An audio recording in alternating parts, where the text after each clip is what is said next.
You won't none!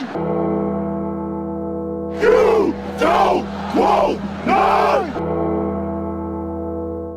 What's going on, Tar Heel Nation? It is your favorite North Carolinian, Russ the Tar Heel. And in this huddle, we're going to talk about the 1-2 UC Riverside Highlanders out of the Big West Conference visiting Chapel Hill to take on our 2-0, number 20 in the nation, North Carolina Tar Heels, baby. But before we get into the nitty-gritty of this game, let's look at the current standings in the Atlantic Coast Conference, despite there obviously being no conference games played to this point. So Clemson, Miami, Pitt, Syracuse, and Virginia are 3-0, while Boston College, Florida State, the North Carolina Tar Heels, and the Wolfsack. That's right, they're currently 2-0. And then you got Puke, or Duke, lowercase D-O-O-K. And guess what? They already have one loss, and they're accompanied by Georgia Tech with their 2 wins. Louisville, Notre Dame, Virginia Tech, and Wake Forest, they are all 1-1. Now we'll take a look at the current rankings as UNC falls 1 spot, surprisingly, to number 20 in the AP poll, while moving up 3 spots to number 18 in the coaches poll. The other ACC teams represented are Miami at number 11 and number 12, respectively, along with Puke at number 9 in each poll, following my man Caleb Love putting that dagger in the heart in Cameron Indoor Stadium once again, as he had on his shoes, baby. He's a Tar Heel for life. Tar Heel Nation loves you, Caleb. Wishing you nothing but the best. Still hooking up the heels by punishing Duke, even for another school. So, love you, bro. Now, let's look at the Highlanders' body of work thus far. The UC Riverside Highlanders started their season with a 76-69 win over UC Merced before dropping back-to-back games against Utah, 82-53, and Portland, 76-65.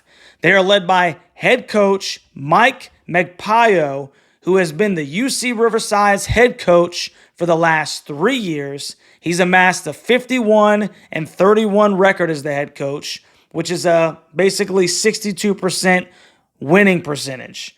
Now, the Highlanders' leading scorer is 6', 195-pound freshman guard Barrington Hargress. He's averaging 12.3 points per game, 2.7 rebounds, 4 assists, and he is shooting 50% from the field. He's additionally shooting 50% from 3. Now, Hargress is also leading the team with his 4 assists per game. The Highlanders' leading rebounder is 6'11", 260-pound center Jalen Martinez, who is this is their leading rebounder.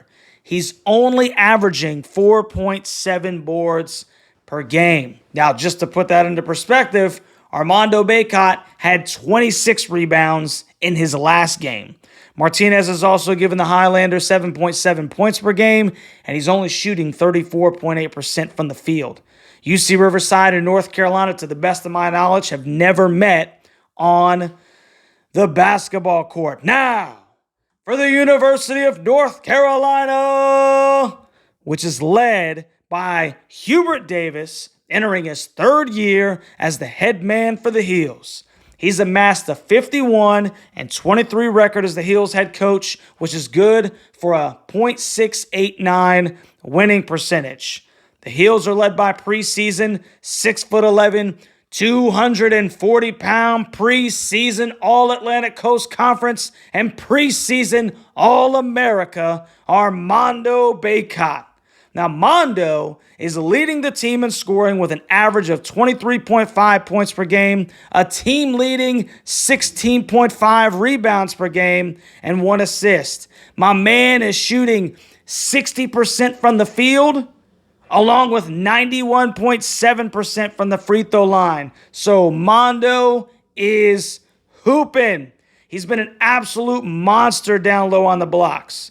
He also had 22 points and 26 rebounds in only 26 minutes in UNC's win over Lehigh. Now, don't forget about 6', 180-pound senior guard R.J.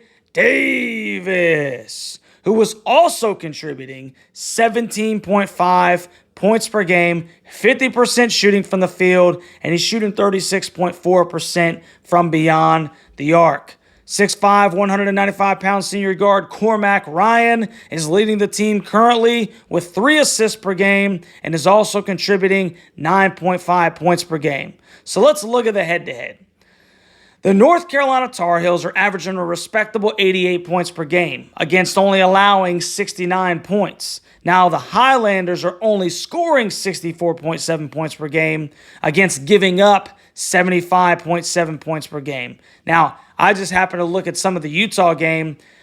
Man, UC Riverside was having a terrible time trying to shoot over the top of their bigs. They were getting, mid-range jumpers at the elbow blocked. There was a couple of three-pointers blocked. It was insane. I think they had like 11 points in the first half with like 3 or 4 minutes left. They were having all kinds of trouble with Utah's length. I would expect the same thing to occur with Mondo down low, especially, an athlete like Ingram coming weak side for help. He might have a couple of monster blocks in this game.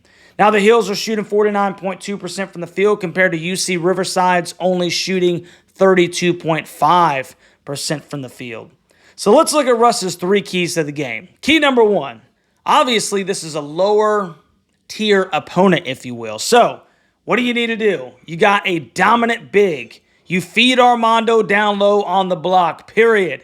UC Riverside is going to have a huge problem matching up with his size, his activity, down low on the blocks. We need to work through him, especially against these lower tier opponents, and take advantage of the significant talent difference. Make them drop down so that we can open up shooters. Key number 2, be ready to pull it. If they're going to pack it down on Mondo, guess what? You got to relocate. You got to be ready to catch and shoot. 1 through 4, be ready to relocate, catch, and shoot. Let's continue to put on tape that we can knock down the open 3. That just bodes well for us going into conference play, going into the battle for Atlantis, going into all these tournaments that are coming up where they say, hey, can we pack it down on Armando? They got too many shooters out there. Put it on tape that you can hit the 3 ball. And key number 3, let's actually blow these guys out. This is one of those games where there is a clear gap in talent between the Heels and the Highlanders. It's at home in the Dome. Let's blow them out early, which we should. And let's get those biscuit boys in there so we can feed the fan base. I'm looking for the Heels to win by 30+ in this basketball game, at least. There really is no reason that they should not be able to accomplish that. This is a team that's traveling across the country to play the Heels and truly should probably not even be on the same floor. But it does give the Heels one more opportunity to work on their mesh before the battle for Atlantis. So, should be an entertaining ball game, if for nothing more than to watch Mondo work on another huge game and pad those stats.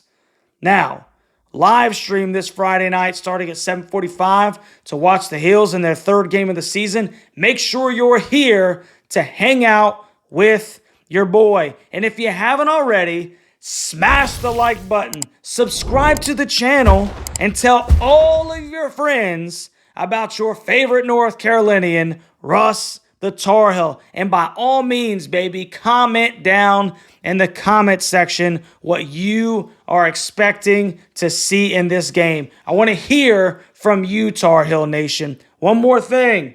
Finally got the wristbands in. They're pretty clean, bro. I really like them. Got the Carolina blue one on them on my wrist right here. We'll talk about that more because I want to get some of them out to you guys. But they finally came in. They went to some completely different location, and then we finally got it corrected. And somehow they arrived at my house like almost a month after we ordered them. But I digress.